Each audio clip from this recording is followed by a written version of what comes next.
Hey, yo, Nick. You know what to do.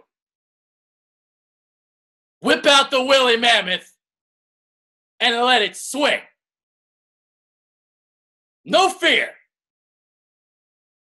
Big Dick Nick.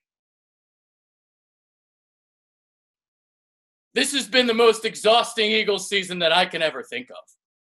But I've got 3 more days in me. I know you got 3 more days in you. If they lose, they lose. The season's been over. But if they win, well, shit. Let's just enjoy the ride. All right, let's get into this game. Rams and Eagles, the game that nobody thinks the Eagles can win. Are they going to win? Probably not. But I will say this. I think they have more of a chance than you probably think they do. People are writing them off. Same thing happened last year. I made the mistake. Now, here's the problem, though. And to keep it real, here's the issue. Nick Foles hasn't played since week 2. And this was even an issue last year.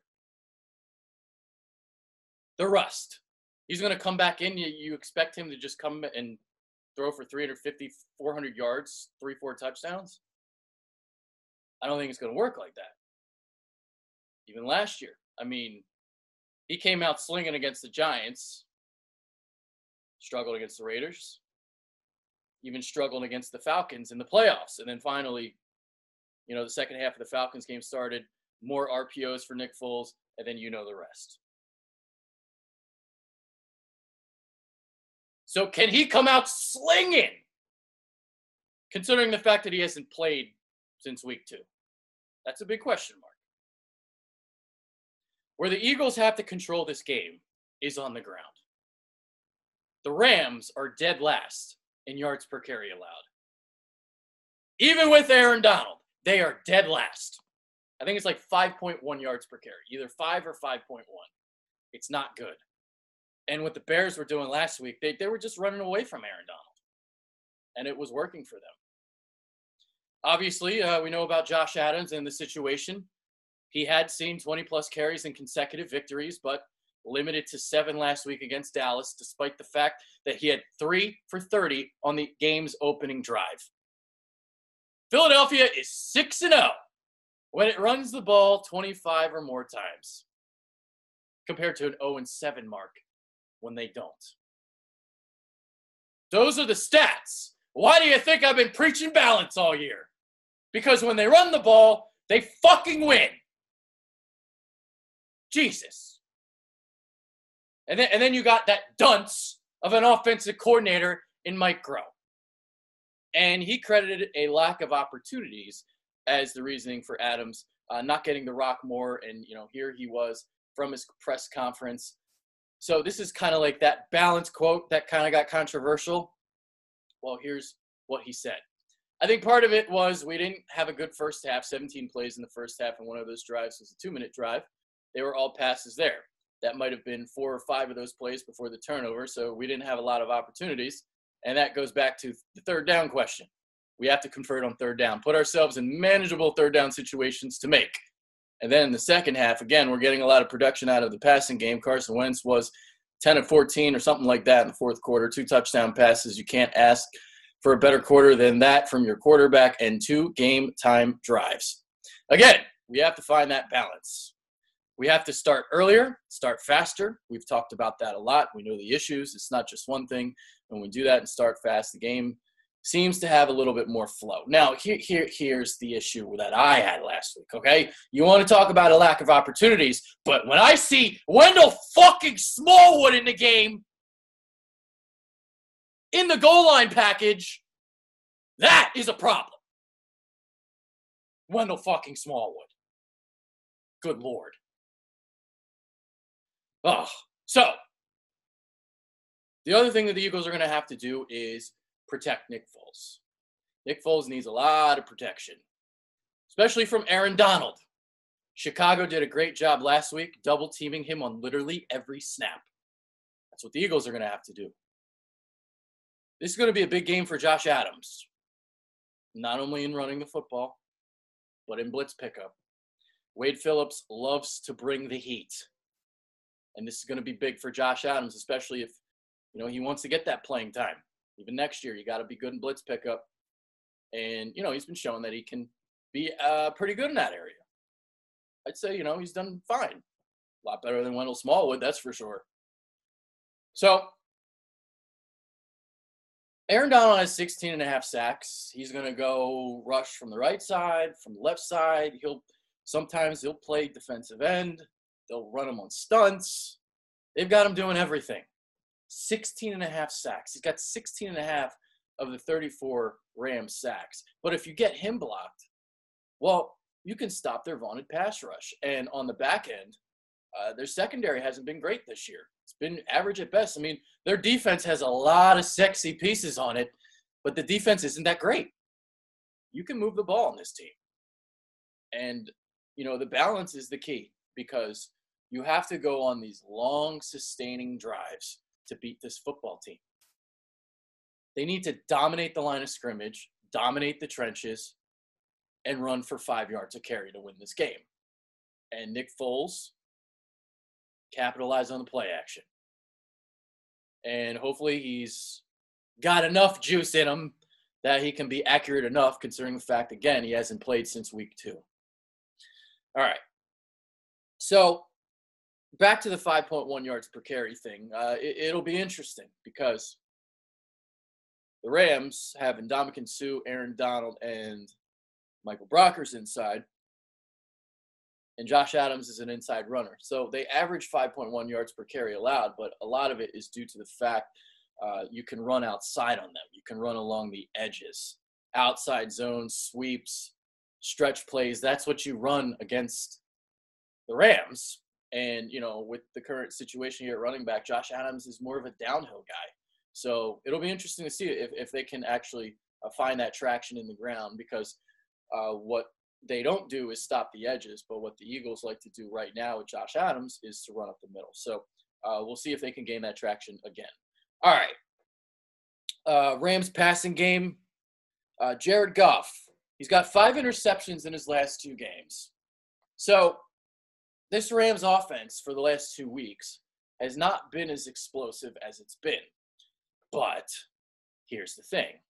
Obviously, the Eagles are struggling in the secondary. Cornerbacks, injuries galore. Ronald Darby hurt. Jalen Mills is hurt. Sidney Jones. Actually, I got to pull up the injury report, whether or not is he doubtful or questionable. Let me see, because he was day-to-day, according to Doug Peterson the other day. And let's see if I can pull this up in time. All right, so I got Friday's injury report in here, and I'll just read it off to you guys. So, by the way, Carson Wentz officially listed as doubtful, as Doug Peterson, earlier today, he said that he was questionable. He was kind of flip-flopping back and forth. He was trying to keep the competitive advantage, saying he was questionable, thinking that the Rams would, continue to study Carson, but everybody knows that Wentz isn't playing at this point. All right, Sidney Jones has been ruled out, so there you go. There's the injury report there with that hamstring. So, oh, man. So it's going to be Cravon LeBlanc. It's going to be Russell Douglas. And it's going to be Devontae Bosby. Man. Avonte Maddox is questionable, so we'll see if he plays. And also out, Jordan Hicks, Timmy Jernigan, and Isaac Seumalo out as well. So there you go. All right. So they're going to have to somehow combat this Rams receiving core. So they got Brandon Cooks. Oh, man. Got Robert Woods. Even Josh Reynolds for them has stepped up as of late. So they've got some weapons. Their tight ends are good too. It's going to be tough to stop this passing game. The key is going to be to pressure Jared Goff. And, Jared Goff, when you do pressure him, he does tend to make mistakes. But you got to pressure him. It's a good offensive line. So This is going to be up to Michael Bennett and Fletcher Cox, these two. They were pushing the pocket back last week, and they're going to have to do it again. This is a really good Rams offensive line, but, you know, the Eagles know what's at stake here. I mean, you win or go home, basically. And Fletcher Cox, Michael Bennett, they've been the leaders on defense for the last couple games now. They're going to have to continue doing it. So there's that. Todd Gurley last week was limited to 28 yards on 11 carries. Well, the Eagles don't stop the run like the Bears do, so it's not going to be as easy. Ezekiel Elliott, I believe, averaged like 4 yards a carry last week. Dallas ran 93 plays, obviously. So that running game was kind of able to do what it wanted, and the Rams can kind of do what they want too. But 11 carries last week, that means that they were not getting balance. So you'd think that, you know, Gurley's going to get the rock a little bit more this week.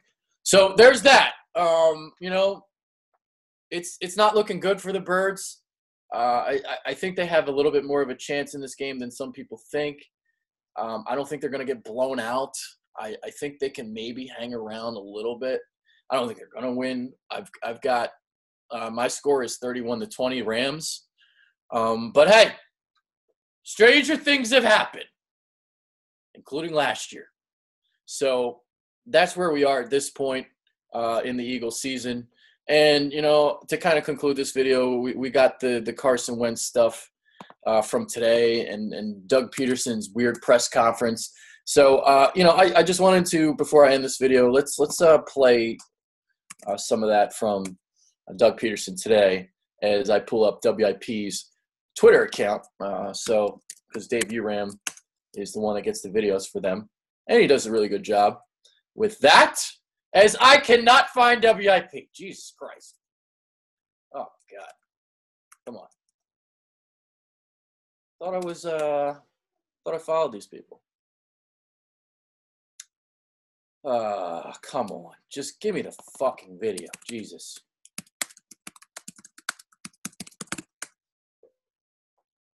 All right, I might have to edit that. Here we go. All right.